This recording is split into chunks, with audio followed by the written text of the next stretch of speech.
As he arrived to cast his electronic ballot on Saturday morning, Nicolas Sarkozy was playing down its importance, describing the party vote as an internal election among family. But the result was crucial to fulfilling his still burning ambition to lead France once again.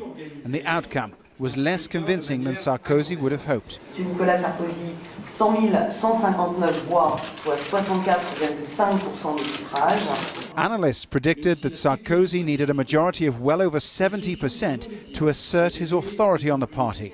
In the end, he got just over 64%.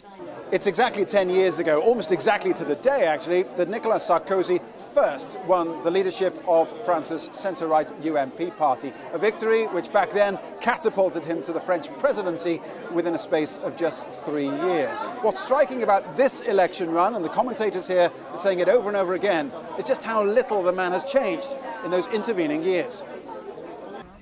Commentators highlight his impulsiveness, his agitated mannerisms, and his skirting with far-right policy ideas.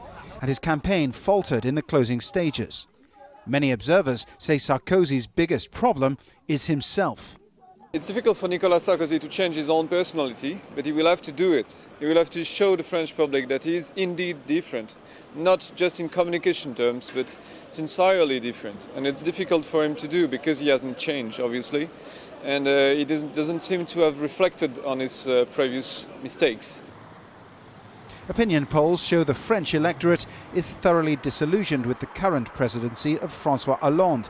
But are they really ready for another dose of Sarkozy? Most we spoke to said not. I think the French understand that right now the atmosphere in the UMP party isn't a good enough platform for Nicolas Sarkozy to return. As far as I'm concerned, no. I followed him since he was the mayor of Neuilly, and I don't want him back. Wider opinion polls indicate that instead of Sarkozy, the more centrist candidate Alain Juppé, a former French prime minister, would be many people's preferred choice as the centre-right presidential candidate in 2017. Mr. Sarkozy is by no means guaranteed his own party's nomination for the role. But that is not going to stop Mr. Sarkozy from fighting on. The man they call Super Sarko is back. Paul Brennan, Al Jazeera, Paris.